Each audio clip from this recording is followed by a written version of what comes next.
Ask you, when you talk about Southern cooking, who is the person in your family that is A1 every time? Best food ever. Oh, it was my granny, and she's not with us anymore, but it was absolutely her. And so much of what is in this new book is inspired by her. And today, actually, I'm doing fried cornbread, which she had on her table every single time I went over there. And that's all I ever wanted. I used to get in bad trouble because I wouldn't eat anything but the cornbread. So this is like a specialty for sure.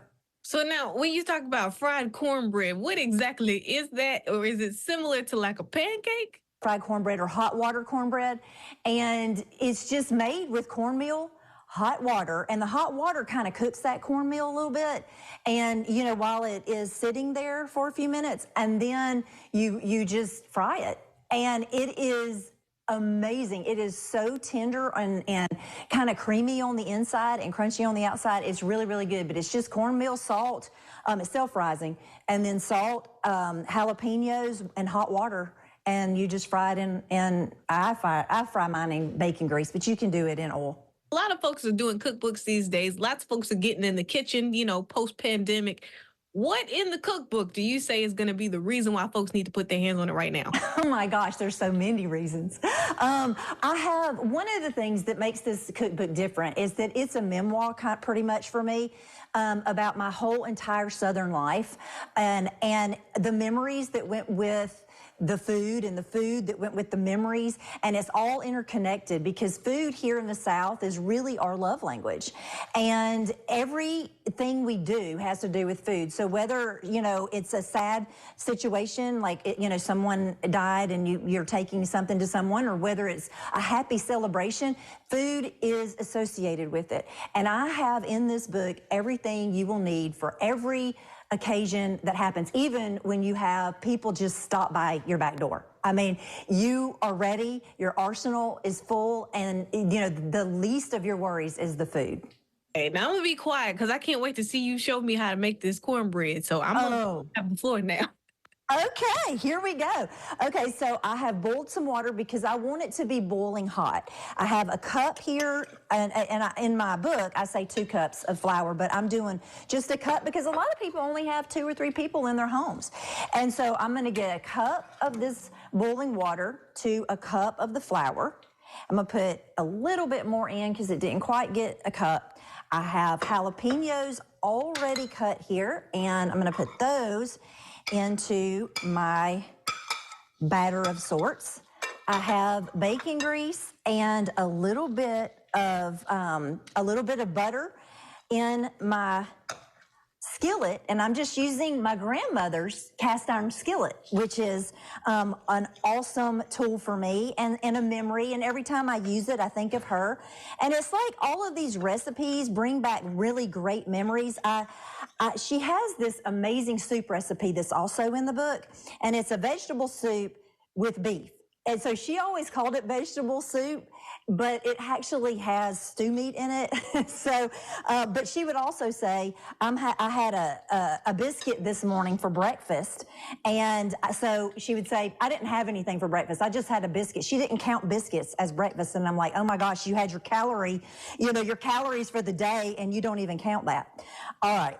So you may need to add a little bit more water or a little bit less water, but your batter is going to look like this. Is kind of thick, and you're just going to put a spoonful of it right down into the pan.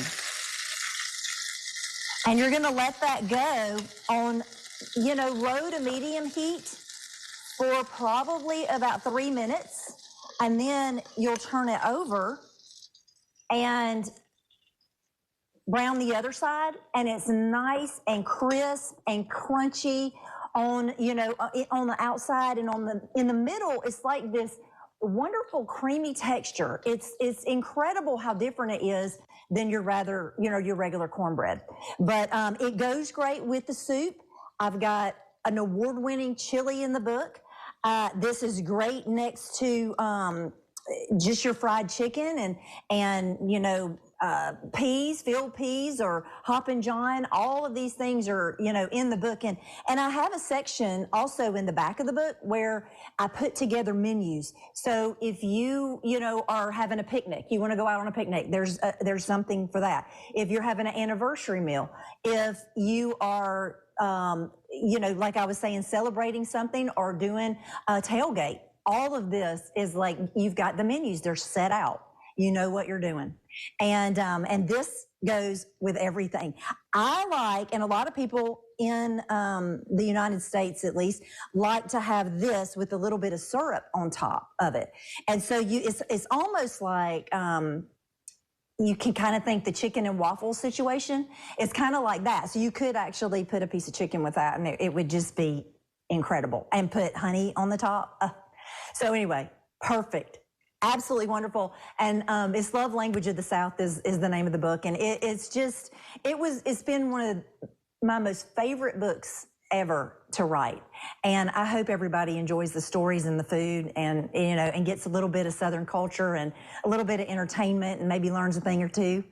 So there you have it. I'm going to see if these are ready. One thing that I want to tell you about the cornbread, what you are to do is to wait to turn the cornbread when it starts around the bottom of it, it starts getting crusty, brown crusty, and it gets up on top of the cornbread. And then once it does, then it's time to flip it. And then then you know that it only is going to go probably another minute or two. And let it sit still until it's time to turn it. And I do want to show you, I have some already made here. And I would love to show you the inside of that.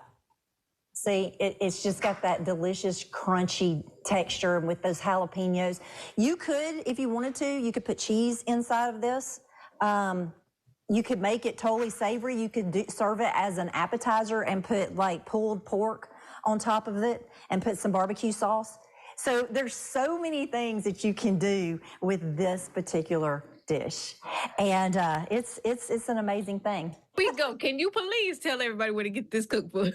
You can get it anywhere books are sold right now. You can pre-order it. It's coming out next week.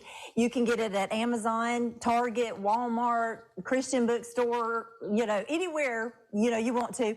And you can go to my website, StaceyLynnHarris.com, and the first thing you see, click on it, and it'll take you to all those places. You can get the book there, and if you pre-order it, you get a free downloadable PDF of some of the recipes that did not make it into the book. And they're good, and a couple of the stories that go with it. So I hope you'll do that, and y'all, I just hope you enjoy all of this and enjoy the book. Thank you so much for having me on.